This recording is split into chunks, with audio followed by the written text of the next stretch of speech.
नमस्कार दोस्तों, स्वागत करते हैं आपके अपने YouTube चैनल स्टूडेंट जंक्शन पे। दोस्तों, आज के इस वीडियो में बात करने वाले हैं ललित नारायण मिथिला यूनिवर्सिटी की तरफ से जो अभी पार्ट 2 के एग्ज़ाम चल रहे हैं। और उसमें दोस्तों 2 दिसंबर, जी हाँ दोस्तों, 2 दिसंबर 2021 को जो एग्ज़ाम हुआ था 50 मार्क हिंदी का, तो मैं आपको बता दूं कि उस दिन जो एग्ज़ाम हुआ था 50 मार्क हिंदी का, उसमें आपको जो फर्स्ट सिटिंग में क्वेश्चन पूछा गया था, फर्स्ट सिटिंग में क्वेश्चन था वो आपको ग्रुप ए से लेकर के सी तक का आपको क्वेश्चन पूछा गया था। ग्रुप ए से सी तक के स्टूडेंट उस ग्रुप के आपको उस दिन फर्स्ट सिटिंग में एग्जाम देते। उनका बहुत सारे कमेंट आ रहा था कि आंसर की को लेकर के, तो आप लोग का आंसर की आ चुका है। मैथिली का ऑलरेडी वीडियो में अपलोड कर दिया हूँ, आप लोग चेक कर लीजिएगा। और ये मेरा 50 मार्क, जी हाँ दोस्तों, 50 मार्क के जो हिंदी आपके एग्ज़ाम हुए थे उसके उत्तर लेकर मैं आ चुका हूँ, आंसर की लेकर आ चुका हूँ। आंसर की जो कि मैं प्रयास किया हूँ 100% सही उत्तर बताने का। तो आप लोग एक एक करके सारे उत्तर को चेक कर लीजिए और अब नीचे कमेंट कर सकते हैं कि मेरा कितना उत्तर सही हुआ। चलिए दोस्तों, पहला क्वेश्चन से स्टार्ट करते हैं। तो यहाँ पे पहला क्वेश्चन दोस्तों देख सकते हैं कि बृहस्पति किस रचना से संबंधित है। तो बृहस्पति आपको संजीवनी से संबंधित है, तो ऑप्शन नंबर बी इसका सही उत्तर हो जाएगा। फिर उसी तरह से अगला क्वेश्चन आ चुका है सेकंड नंबर। यहाँ पे सेकंड नंबर क्वेश्चन है, देवयानी के पिता कौन थे। देवयानी के पिता कौन थे? देवयानी के पिता शुक्राचार्य थे। ऑप्शन नंबर बी इस क्वेश्चन का सही उत्तर हो जाएगा। फिर अगला क्वेश्चन क्या है? अगला क्वेश्चन तीसरा नंबर क्वेश्चन है। तीसरा क्वेश्चन है, कच्छ शुक्राचार्य के पास किस लिए गए थे? तो कच्छ दूत से शुक्राचार्य के पास संजीवनी विद्या सीखने गए थे। ऑप्शन नंबर बी इस क्वेश्चन का सही उत्तर हो जाएगा। अगला क्वेश्चन दोस्तों, अगला क्वेश्चन क्या है? अगला क्वेश्चन है 4 नंबर क्वेश्चन। 4 नंबर क्वेश्चन क्या है? तो 4 नंबर क्वेश्चन यहाँ पे पूछ लिया है, संजीवनी का नायक कौन है? तो संजीवनी का नायक कौन थे? तो संजीवनी के नायक कच्छ थे। ऑप्शन नंबर जो ए है इस क्वेश्चन का सही उत्तर हो जाएगा। अगला क्वेश्चन दोस्तों 5 नंबर क्वेश्चन। तो 5 नंबर क्वेश्चन क्या है? तो 5 नंबर क्वेश्चन है, देवयानी किस रचना के पात्र हैं? तो देवयानी जो है वो आपको संजीवनी के पात्र हैं। ऑप्शन नंबर सी इस क्वेश्चन का सही उत्तर है। अगला क्वेश्चन 6 नंबर, कच्छ किस रचना के पात्र है? कच्छ भी आपको संजीवनी के ही पात्र थे। तो 6 का भी जो उत्तर हो जाएगा वो आपको ऑप्शन नंबर ए हो जाएगा। फिर अगला क्वेश्चन क्या है? अगला क्वेश्चन 7 नंबर क्वेश्चन है। 7 नंबर क्वेश्चन क्या है? तो आरसी प्रसाद सिंह की रचना है। आरसी प्रसाद सिंह की रचना क्या है? तो आरसी प्रसाद सिंह की रचना संजीवनी है। तो ऑप्शन नंबर ए जो है इस क्वेश्चन का सही उत्तर है। फिर अगला question 8 number question. 8 number question क्या है? तो आरसी प्रसाद सिंह का जन्म कब हुआ था? तो आरसी प्रसाद सिंह का जो जन्म हुआ था 19 अगस्त 1911 ईस्वी। ऑप्शन नंबर ए जो है इसका सही उत्तर है। ऑप्शन नंबर ए इस क्वेश्चन का सही उत्तर है। अगला क्वेश्चन क्या है? अगला क्वेश्चन दोस्तों यहाँ पे आ चुका है 9 नंबर क्वेश्चन, जीवन और यौवन का कवि किसे कहा जाता है? जीवन और यौवन कवि आरसी प्रसाद को कहा जाता है। तो 9 नंबर का सही उत्तर आपको RC Prasad Singh, option number C इस क्वेश्चन का सही उत्तर है। अगला क्वेश्चन दोस्तों 10 नंबर क्वेश्चन है। 10 नंबर क्वेश्चन यहाँ पे पूछ लिया है, आरसी प्रसाद सिंह की मृत्यु कब हुई थी? तो आरसी प्रसाद सिंह की जो मृत्यु हुई थी वो आपको 10 नंबर क्वेश्चन का जो सही उत्तर हो जाएगा वो आपको 1916 ईस्वी, 1996 ईस्वी, माफ कीजिएगा 1996 ईस्वी इस क्वेश्चन का सही उत्तर हो जाएगा। अगला क्वेश्चन है 11 number question, RC Prasad Singh का जन्म स्थान कहाँ था? तो आरसी प्रसाद का जो जन्म स्थान था वो 11 का समस्तीपुर हो जाएगा। ऑप्शन नंबर बी इस क्वेश्चन का सही उत्तर है। 11 का सही उत्तर आपको बी हो जाएगा। फिर दोस्तों अगला क्वेश्चन क्या है? अगला क्वेश्चन दोस्तों 12 नंबर क्वेश्चन है, पासनी का प्रकाशक वर्ष क्या है? तो पासनी का प्रकाशक वर्ष 2008 था, 2008 था। अगला क्वेश्चन दोस्तों 13 नंबर क्वेश्चन। 13 नंबर क्वेश्चन क्या है? तो जानकी वल्लभ शास्त्री का जन्म कहाँ हुआ था? जानकी वल्लभ शास्त्री का जन्म जो हुआ था वो आपको गया में हुआ था। ऑप्शन नंबर बी इस क्वेश्चन का उत्तर हो जाएगा। अगला क्वेश्चन क्या है? तो अगला क्वेश्चन दोस्तों यहाँ पर 14 नंबर क्वेश्चन है, भारत भारती पुरस्कार से सम्मानित कवि हैं तो कौन थे? तो 14 का जो उत्तर हो जाएगा वो आपको Janaki Vallabh Shastri, option number B इस क्वेश्चन का सही उत्तर हो जाएगा।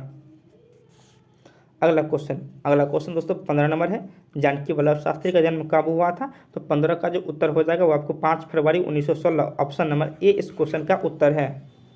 8400 400 400 याद कर लीजिए व्हाट्सएप नंबर, क्योंकि अब चाहे मैथ का सवाल हो या फिजिक्स केमिस्ट्री बायोलॉजी का, आपके हर डॉट हर क्वेश्चन का मिलेगा तुरंत वीडियो सोल्यूशन, वो भी सीधा आपके व्हाट्सएप पे। बस अपने फ़ोन में .NET का व्हाट्सएप नंबर ऐड कीजिए और अपने क्वेश्चन का फ़ोटो खींचिए, क्वेश्चन को क्रॉप कीजिए और आप 5 सेकंड में आपको वीडियो सोल्यूशन मिल जाएगा।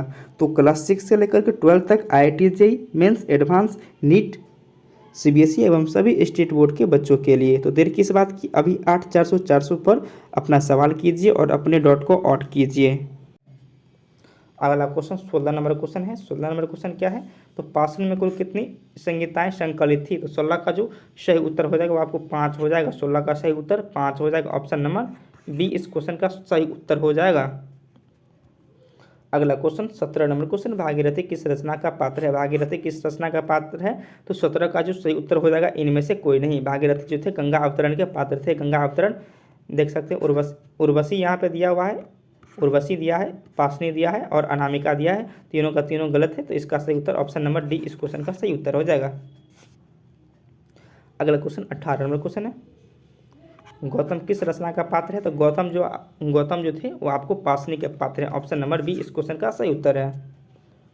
फिर अगला क्वेश्चन क्या है, तो अगला क्वेश्चन 19 नंबर क्वेश्चन है। 19 नंबर क्वेश्चन क्या है, तो 19 नंबर क्वेश्चन है, पुरखा किस रचना का पात्र है। पुरखा किस रचना का पात्र है, तो 19 का जो उत्तर हो जाएगा वो आपको मंजरी हो जाएगा। ऑप्शन नंबर सी इस क्वेश्चन का सही उत्तर है।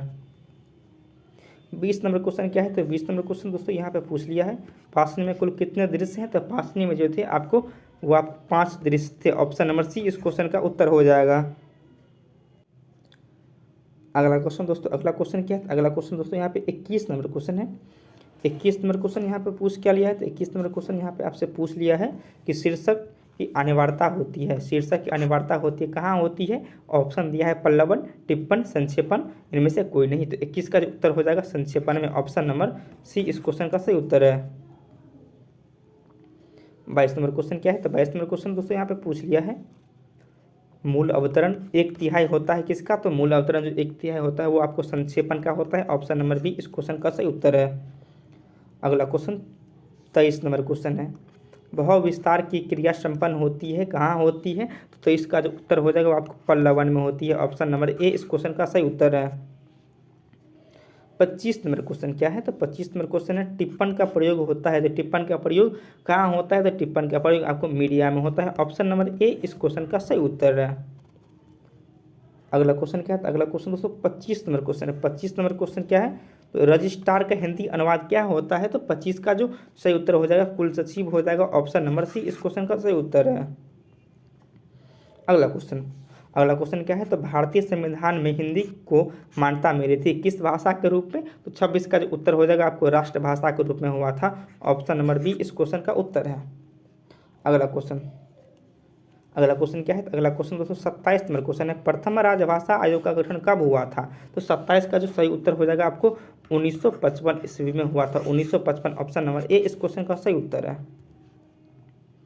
अगला क्वेश्चन क्या है, तो अगला क्वेश्चन दोस्तों यहाँ पे 28 नंबर है, प्रथम राजभाषा आयोग में सदस्यों की संख्या कितनी थी। तो सदस्यों की संख्या जो थी वो आपको दोस्तों सदस्यों की संख्या यहाँ पे 22 थी। ऑप्शन नंबर ए इस क्वेश्चन का सही उत्तर। 28 का सही उत्तर ऑप्शन नंबर ए हो जाएगा दोस्तों। अगला क्वेश्चन क्या है, तो अगला क्वेश्चन दोस्तों 29 नंबर क्वेश्चन है, संविधान का भाग 17 संबंधित है, किससे संबंधित है। तो राजभाषा से संबंधित है। ऑप्शन नंबर ए इस क्वेश्चन का सही उत्तर है। अगला क्वेश्चन क्या है, तो अगला क्वेश्चन दोस्तों यहाँ पे 30 नंबर क्वेश्चन है, हिंदी भाषा का प्रचलन है। हिंदी भाषा का प्रचलन क्या है, तो हिंदी भाषा का प्रचलन दोस्तों हिंदी भाषा किसका प्रचलन संपर्क भाषा के रूप में है, कि लोक भाषा के रूप में है, कि राष्ट्रभाषा के रूप में है। तो हिंदी भाषा का प्रचलन आपको राष्ट्रभाषा के रूप में हो जाता है। ऑप्शन नंबर सी इस क्वेश्चन का सही उत्तर है। अगला क्वेश्चन क्या है, अगला क्वेश्चन दोस्तों 31 नंबर क्वेश्चन है। 31 नंबर है, हिंदी दिवस कब मनाया जाता है। बहुत ही आसान क्वेश्चन है, हिंदी दिवस कब मनाया जाता है। तो 31 का जो उत्तर हो जाएगा 14 सितंबर। 14 सितंबर ऑप्शन नंबर सी इस क्वेश्चन का सही उत्तर है। अगला क्वेश्चन क्या है, अगला क्वेश्चन संविधान के किस अनुच्छेद में राजभाषा हिंदी को मान्यता मिली थी। 343 से 351 अनुच्छेद था। तो इस यहाँ पे जो सही उत्तर हो जाएगा 32 का 343 हो जाएगा। ऑप्शन नंबर ए इस क्वेश्चन का सही उत्तर है। 33 नंबर क्वेश्चन क्या है, 33 नंबर क्वेश्चन संविधान की अष्टम अनुसूची में कितनी भाषाएं स्वीकृत है। तो 22 भाषा स्वीकृत थी। 33 का सही उत्तर आपको ऑप्शन नंबर ए हो जाएगा। फिर अगला क्वेश्चन क्या है, अगला क्वेश्चन दोस्तों यहाँ पर 34 नंबर क्वेश्चन क्या है, 34 नंबर क्वेश्चन है, संविधान में हिंदी को संघ की राजभाषा के रूप में मान्यता कब मिली थी। 34 का जो सही उत्तर हो जाएगा दोस्तों 34 का उत्तर आपको 26 नवंबर 1949 ईस्वी। ऑप्शन नंबर ए इस क्वेश्चन का उत्तर हो जाएगा। अगला क्वेश्चन है 35 नंबर क्वेश्चन, संक्षिप्तता के गुण अपेक्षित है। तो 35 का जो उत्तर हो जाएगा दोस्तों, 35 नंबर क्वेश्चन का सही उत्तर संक्षेपण, ऑप्शन नंबर सी इस क्वेश्चन का सही उत्तर है। अगला क्वेश्चन दोस्तों 37 नंबर क्वेश्चन, अकाउंटेंट का हिंदी अनुवाद क्या होगा? तो अकाउंटेंट का जो हिंदी अनुवाद होगा लेखापाल होगा, ऑप्शन नंबर बी इस क्वेश्चन का सही उत्तर है। 37 नंबर क्वेश्चन है, 37 नंबर क्वेश्चन क्या है? तो अब्स्ट्रैक्ट का हिंदी अनुवाद क्या होता है? तो 37 का जो उत्तर हो जाएगा वो आपको सार हो जाएगा, ऑप्शन नंबर ए इस क्वेश्चन का सही उत्तर है। फिर दोस्तों अगला क्वेश्चन क्या है? तो अगला क्वेश्चन दोस्तों यहाँ पे पूछ क्या लिया है? तो अगला क्वेश्चन यहाँ पे 38 नंबर क्वेश्चन पूछ लिया है, एडवाइस का हिंदी अनुवाद क्या होता है? तो 38 नंबर का जो सही उत्तर हो जाएगा वो आपको सलाह भी होता है। यहाँ पर दोस्तों देख सकते हैं सलाह भी सही उत्तर है और परामर्श भी सही उत्तर है। तो ऑप्शन नंबर सी जो है इस क्वेश्चन का सटीक उत्तर उठता है। 39 नंबर क्वेश्चन क्या है? तो 39 नंबर क्वेश्चन दोस्तों यहाँ पे क्या पूछ लिया है? एक्ट का हिंदी अनुवाद है। तो एक्ट का हिंदी अनुवाद क्या है? तो 39 का जो उत्तर हो जाएगा वो अधिनियम हो जाएगा, ऑप्शन नंबर बी इस क्वेश्चन का सही उत्तर है। 40 नंबर क्वेश्चन, 40 नंबर क्वेश्चन क्या है? अपेंडिक्स का हिंदी अनुवाद क्या होता है? तो 40 का जो उत्तर हो जाएगा दोस्तों आपको परिशिष्ट हो जाता है, ऑप्शन नंबर ए इस क्वेश्चन का सही उत्तर है। 41 नंबर क्वेश्चन है, व्याकरण के सेक्शन से है, आसमान सिर पर उठाना मुहावरे का अर्थ होता है। तो 41 का जो उत्तर हो जाएगा खूब हल्ला करना होता है, ऑप्शन नंबर सी इस क्वेश्चन का सही उत्तर है। यहाँ पे क्वेश्चन नंबर 42 आ चुका है। 42 नंबर क्वेश्चन क्या है? तो 42 नंबर क्वेश्चन आपसे जो पूछा गया है वो होता है आकाश कुसुम मुहावरे का अर्थ होता है। तो आकाश कुसुम मुहावरे का अर्थ होता है तो आपको सुंदर दृश्य हो जाता है, ऑप्शन नंबर सी इस क्वेश्चन का सही उत्तर है। फिर अगला क्वेश्चन क्या है? अगला क्वेश्चन आपसे पूछ लिया है यहाँ पे, आंखों में धूल झोंकना मुहावरे का अर्थ होता है। तो आंखों में धूल झोंकना मुहावरे का अर्थ होता है धोखा देना, ऑप्शन नंबर सी इस क्वेश्चन का सही उत्तर है। 44 नंबर क्वेश्चन क्या है? तो 44 नंबर क्वेश्चन भी मुहावरे से ही लिया गया है, आग में कूदना। आग में कूदना मुहावरे का क्या अर्थ होता है? तो 44 नंबर क्वेश्चन का जो सही उत्तर हो जाएगा आपको जान जोखिम में डालना, जान जोखिम में डालना, ऑप्शन नंबर सी इस क्वेश्चन का सही उत्तर है। अगला क्वेश्चन 45 नंबर क्वेश्चन है। 45 नंबर क्वेश्चन क्या है? तो 45 नंबर है कि मुट्ठी गर्म करना मुहावरे का अर्थ है। तो 45 नंबर का जो उत्तर हो जाएगा घूस देना हो जाएगा, ऑप्शन नंबर बी इस क्वेश्चन का सही उत्तर है। अगला क्वेश्चन दोस्तों 46 नंबर क्वेश्चन है। 46 नंबर क्वेश्चन क्या है? तो अनादर का पर्यायवाची शब्द क्या है? तो 46 का जो सही उत्तर हो जाएगा दोस्तों 46 नंबर क्वेश्चन का, 46 नंबर क्वेश्चन का देख सकते हैं यहाँ पे तिरस्कार भी होगा, अवज्ञा भी होगा, अवहेलना भी होगा। तो सही उत्तर इसका सटीक उत्तर आपको ऑप्शन नंबर डी हो जाएगा। अगला question 47 number question, 47 number question क्या है? तो असीम का पर्यायवाची होता है। असीम का पर्यायवाची है तो 47 का जो उत्तर हो जाएगा वो आपको अपरिमित हो जाएगा, ऑप्शन नंबर ए इस क्वेश्चन का सही उत्तर है। 48 नंबर क्वेश्चन क्या है? तो 48, जिसका कभी अंत ना हो, एक शब्द के लिए जिसका कभी अंत ना हो तो उसे अनंत अनंत कहते हैं। तो 48 का जो हो जाएगा ऑप्शन नंबर सी इस क्वेश्चन का अंत, ऑप्शन नंबर सी इस क्वेश्चन का सही उत्तर है, जिसका कभी अंत ना हो अनंत। फिर दोस्तों यहाँ पे 49 नंबर क्वेश्चन है। 49 नंबर क्वेश्चन यहाँ पे दोस्तों, जो कभी मरे नहीं, एक शब्द के लिए जो कभी नहीं मरे उसे अमर कहते हैं, ऑप्शन नंबर बी इस क्वेश्चन का सही उत्तर है। अगला क्वेश्चन 50 नंबर क्वेश्चन, अंध्र का तद्भव शब्द है। तो अंध्र का तद्भव शब्द क्या है? तो आपको अर्घ हो जाएगा, ऑप्शन नंबर बी इसका सही उत्तर है। इसी के साथ दोस्तों जितने भी स्टूडेंट थे 50 मार्क के जो हिंदी रखे थे, जिनका एग्जाम दोस्तों 2 दिसंबर 2021 को हुआ था, उनके सारे क्वेश्चन का मैं आंसर यहाँ पे कर दिया हूँ।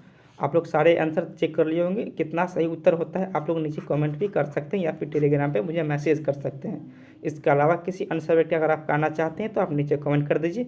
वीडियो अच्छा लगा होगा तो वीडियो को लाइक कर दीजिएगा और चैनल पर नए हैं तो इस तरह का अपडेट पाने के लिए और ऑब्जेक्टिव क्वेश्चन का सोल्यूशन पाने के लिए आप चैनल को सब्सक्राइब करके बगल के बेल आइकन को प्रेस कर लीजिएगा। मिलते हैं अगले वीडियो में नई जानकारी के संग, तब तक के लिए धन्यवाद। जय हिंद, जय भारत।